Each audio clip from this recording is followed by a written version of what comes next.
Ashton Gillotte and Stephen Herron will be one of the ACC's best pass rushing duos this upcoming season. We'll talk about that duo while also previewing the defensive line position for the Louisville Cardinals in 2023. With that being said, let's get right on into the show. You are Locked On Louisville, your daily podcast on the Louisville Cardinals. Part of the Locked On Podcast Network, your team every day. What is going on, everyone? Welcome into another episode of the Locked On Louisville podcast. I'm your host, Dalton Pence. I serve as a credential media member for Cardinal Sports Zone. I also do some PA announcing work for the university and various sports. I want to take this time to personally thank you all for making us your first listen of the day. Just a reminder, the Locked On Louisville podcast is free on all streaming services, 5 days a week, your team every day. We're continuing along in our off-season positional preview series for the Louisville football team. Today's installment will be dedicated to the defensive line. We'll begin by discussing why the pairing of Ashton Gillotte and Stephen Herron will be one of the best pass rushing duos in the ACC. We'll also talk about why internal development is going to be very key for this unit. And then to conclude the show, we'll talk about some of the under-the-radar players that could have a significant role in 2023, players that aren't necessarily being talked about really much at all. So as we've mentioned over the past couple of shows, really every single positional preview, we've talked about the changes that have been put in place. Granted, scheme differences offensively we've had to address. They're really, really prevalent on the defensive end because we're completely going away with the 3-4 and going more to a 4-2-5 hybrid defense where you'll have now four defensive linemen or some combination, two linebackers, and then another linebacker potentially playing in coverage. So it puts more emphasis on the defensive backs group. But nonetheless, there's the potential to add one more defensive lineman to the line of scrimmage, more so than we've seen, for Louisville over the past couple of seasons. Now, granted, I think when we talk about the defensive line, I've included the pass rushing linebackers that will line up near the line of scrimmage outside of the star position. So the Leo position, as it's called, that Stephen Herron, Popeye Williams, Cam Wilson will likely be playing in 2023. We're going to sort of bunch that together with the defensive line position because it just makes a lot of sense for me.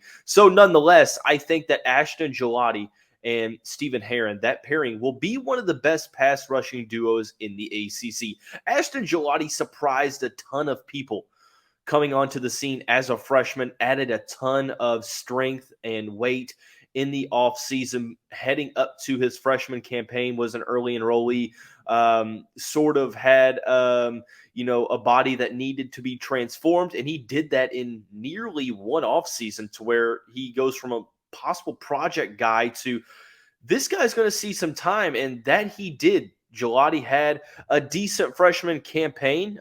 He had overall 19 total tackles to go along with 4 sacks, playing alongside of Yasir Abdul and Yaya Diaby, and that trio came back in 2022. Gillotte saw a significant increase in workload, 23 total tackles, 7 sacks, 1 forced fumble, 2 fumble recoveries, and 1 pass deflection. Gillotte now up to 6'3", 270 pounds, which before his sophomore season was listed at 6'2", 265.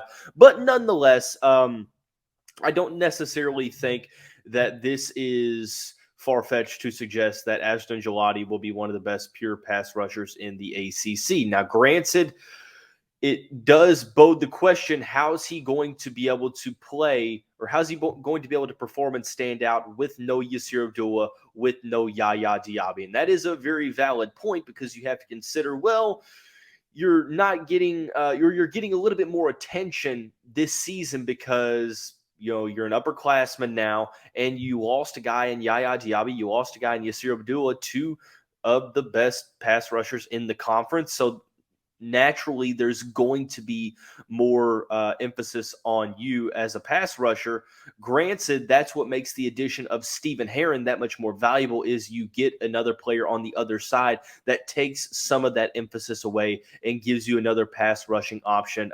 Stephen Herron might not necessarily be, as big as Yaya Diaby, but he is a very decorated player from the Power Five, and he is a guy from the Kentuckiana area, New Albany native that played at Trinity High School on a couple of state championship teams. 6'3", 237 pounds, spent 4 years with the Stanford Cardinal.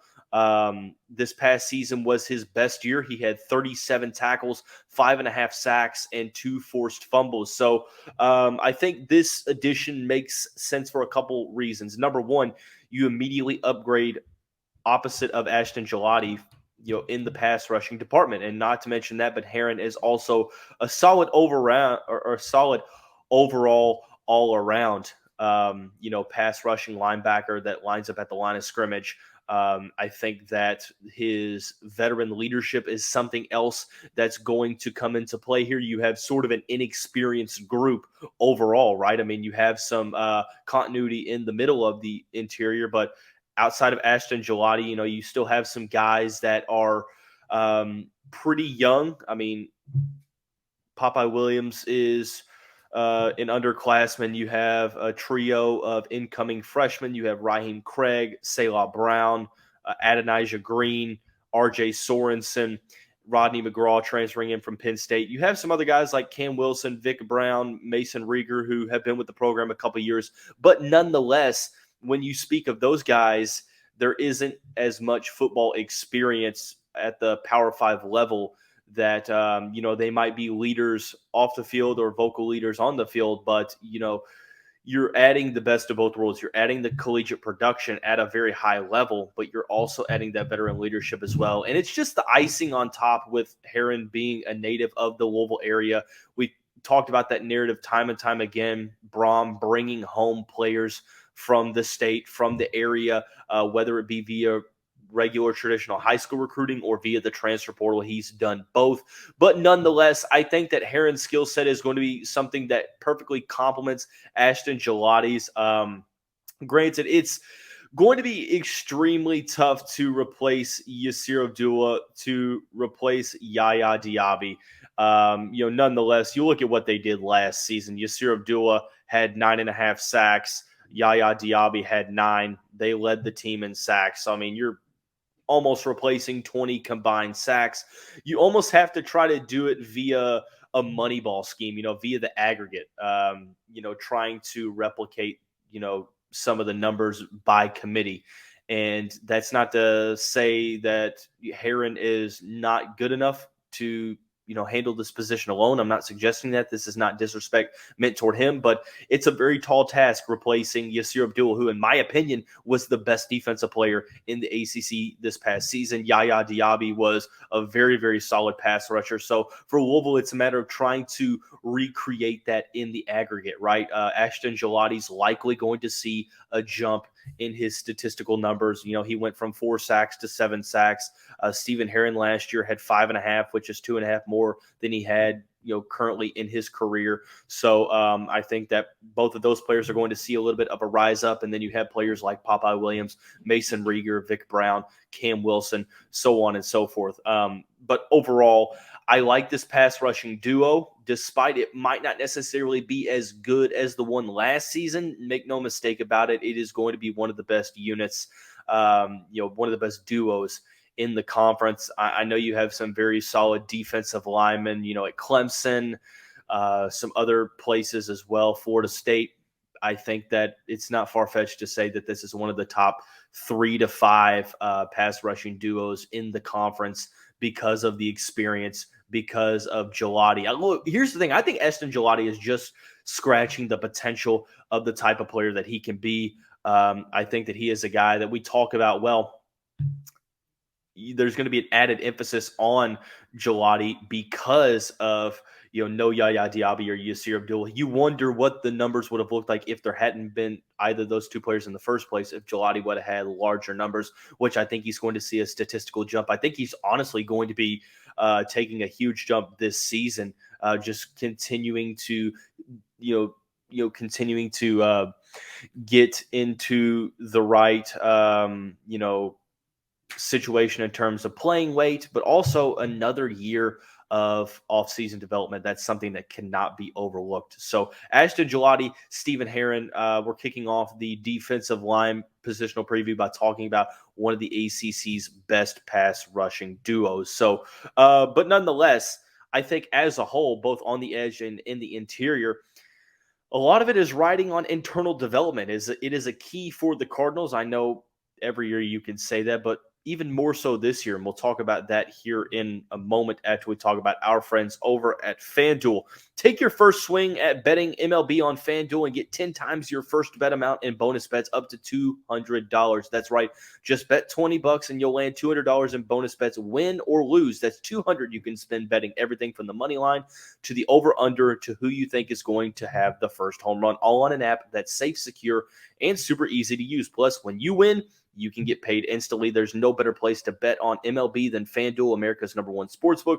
Sign up today and visit FanDuel.com/lockedon to get up to $200 in bonus bets. That's FanDuel.com/lockedon. FanDuel is the official Major League partner. FanDuel is the official partner of Major League Baseball. Must be 21 and over and present in select states. First online real money wager only. $10 first deposit required. Bonus issued as non-withdrawable bonus bets that expire 14 days after receipt.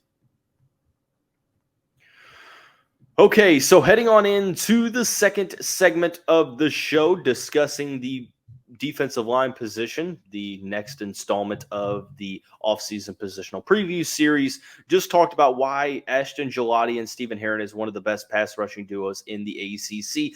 This group as a whole has the potential to be one of the best Louisville defensive lines that we've seen in the past couple of seasons, because number one, the depth that was added, and number two, the guys that are coming back, I think, have the opportunity with internal development to take the next steps respectively and really put this defense in a solid position to perform. Last year's defensive line was a step up from the previous years. You finally have added depth. You've added some solid guys. I know Jermaine Lole got hurt, which really hurt the defensive line, and he's actually dealing with injury issues now. So that's something to focus on. And you wonder, okay, well, I wonder whether or not this is going to be a situation to where, he's going to be able to see the field. And if he does, how much of a capacity is it going to be in, so on and so forth. But we will see. The verdict is still out. However, there's some solid pieces. Now, granted, you have to focus on you're playing a nose tackle alongside of a defensive tackle, alongside of a defensive end and a Leo in usual packages. So going to be more opportunity for interior guys. I think that this is going to be a veteran-led group up front. You have guys like Dez Tell, who I think coming off of a career year is going to continue to go on the trend upward. He essentially almost tripled his tackles numbers from 2021 to 2022, had 26 tackles, 2 sacks, 1 fumble recovery. The 6'1" native of Stockbridge, Georgia, I think is going to be a player that is really going to be relied upon early on and throughout the season for his leadership, for his ability to defend the run. That's something that is very valuable. In joining him, I think you could go a couple different ways here. I think that Dez Tell is going to be a starter. Alongside him, it's sort of up in the air. Does Jeff Brom, Mark Hagan and Ron English, do they go with Mark Ivy? Do they go with Ramon Puryear, who, in a lot of people's opinion, is a player that could take that next step forward and getting to a spot to where he's consistently performing? He had 14 total tackles last season, 1.5 sacks. A native of Louisville, Kentucky, former walk-on that I feel is in line for a solid season as well. You also have a guy like Jared Dawson. Jared Dawson is another player that you have to circle that I really do believe is going to take the next step. 6'1" native of Collierville, Tennessee, had 16 tackles, 2.5 sacks, 1 fumble forced. So you have 3 guys that are all 3 looking to take that next step forward. Dez Tell, Ramon Purrier, and Jared Dawson. I think that those 3 are going to be the main the main players in the rotation at the interior defensive line position. I also think you cannot overlook a player like Tawfiq Thomas. Thomas is a player that I was really, really high on coming out of high school. I felt like he moved really, really well for his size, and it was going to be a situation of once you get him in the weight room, you get him to a place where you feel comfortable with his frame and things of the nature. I think that you allow yourself to really, pose a mismatch. Thomas in the Louisville directory listed at 6'4", 310 pounds.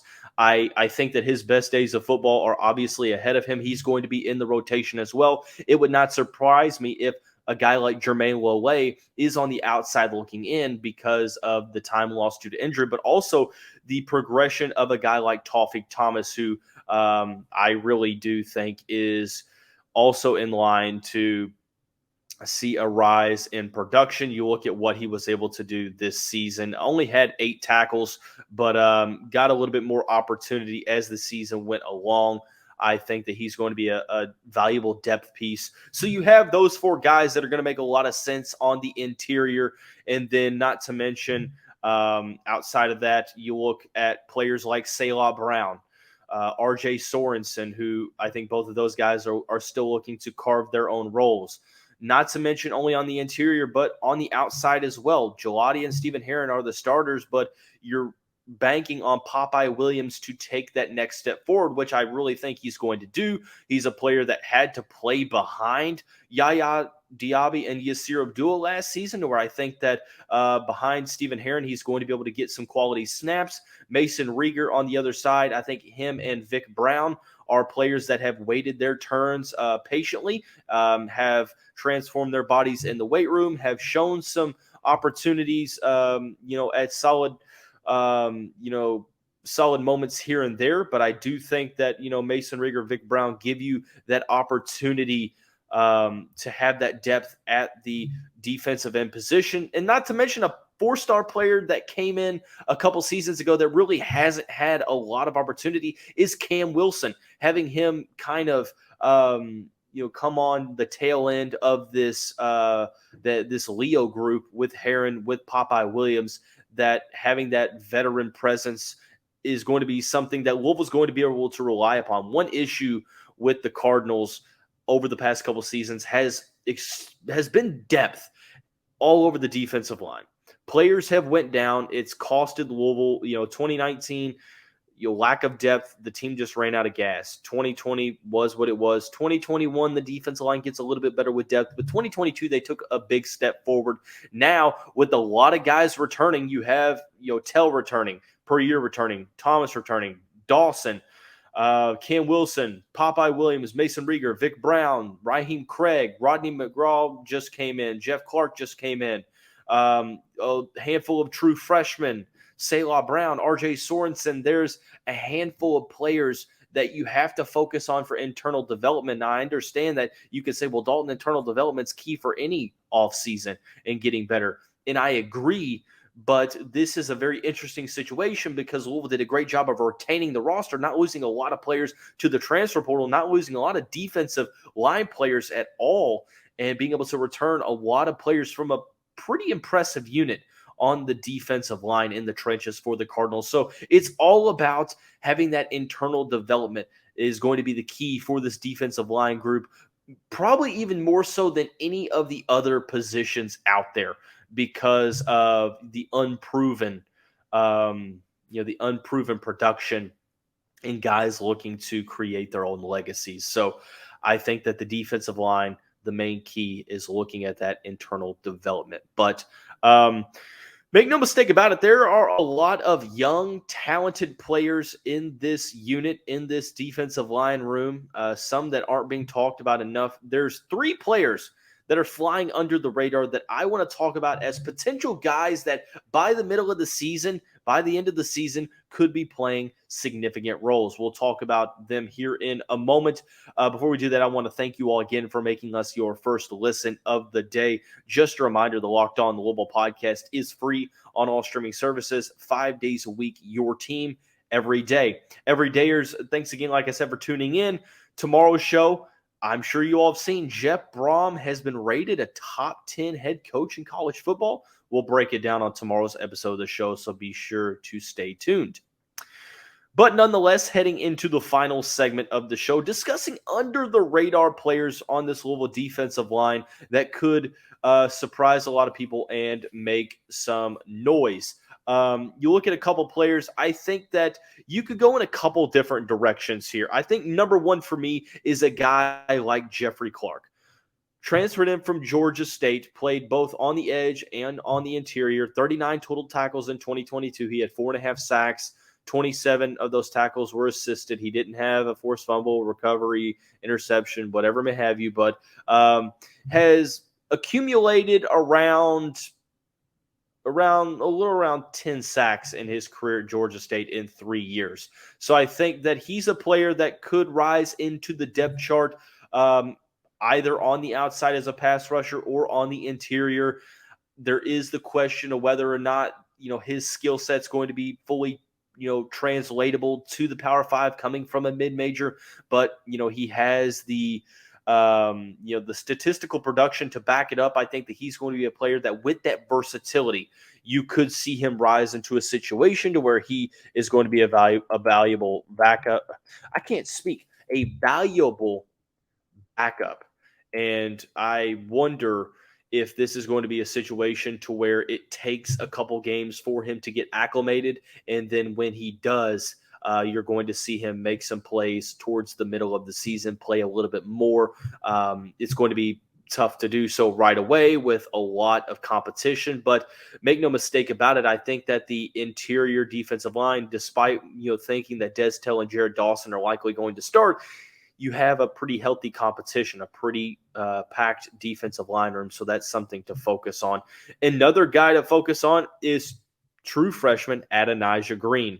6'5", 210 pounds, I believe is what he was listed at. 4-star level player, one of the best players that Louisville essentially had coming into this class. He rose up the rankings pretty substantially to the point to where he is ranked just outside of the top 150.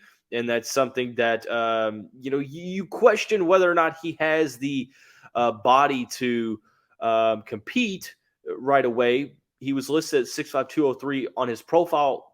In the Louisville directory, he's 6'6", 225. And for reference, Stephen Herron is at 240. So if your argument is that he isn't in the shape to, put some valuable production on the field, I do question that because it looks like he's gaining some weight. He's putting on that mass. He's putting on that strength.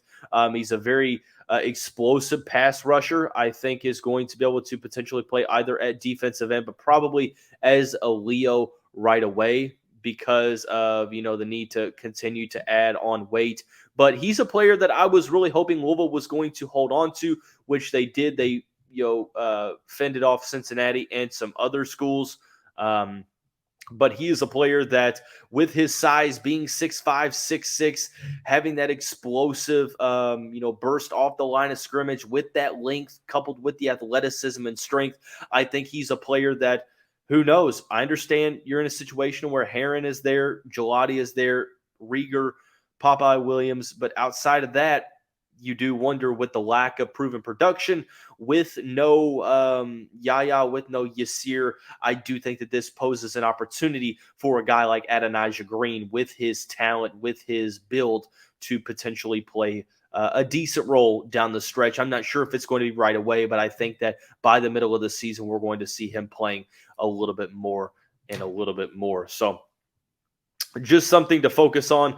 The third player that I really do believe is going to see a rise in production and playing time is a guy like Vic Brown. Was a highly rated player coming out of high school, out of Grayson High School, which is a very, very, it's a very reputable program. I think that he's unfortunately been the victim of a pretty stacked room on the defensive line for Louisville. Hasn't really gotten a lot of opportunity. Has played behind Gillotte, Diaby, Yasir Abdullah as well. And not to mention, I mean, there's other players like Mason Rieger, Ramon Purrier, so on and so forth. He has yet to log a single statistic, but I do believe that he is a guy that will play a decent role down the stretch. Obviously, everything is context based, so you have to understand that when I say that a player is flying under the radar, it means that it might take some time for them to, see some significant playing time. But when they do, I think that it's going to be pretty noticeable. He's listed as 6'4", 250, so he's added some weight, probably about 10 pounds since this past season. And I think that having a couple years in this in this program, the opportunity now is there for him to have a solid season, which I think he's going to do, competing with Mason Rieger as the main backup to Ashton Gillotte. So you could see a guy like Vic Brown playing a significant role right away. So defensive line unit is an interesting one. It has a very, very solid pass rushing duo with a ton of added depth. Internal development is going to be key, and there's a lot of players flying under the radar. So we're going to continue along in our preview series as the week comes to a close, so be sure to stay tuned to find the Locked On Louisville podcast on all your socials and all of the services. You can find them right here on all of the opportunities there. But that's going to wrap up today's episode of the show. Everyone have a great day. We'll see you right back here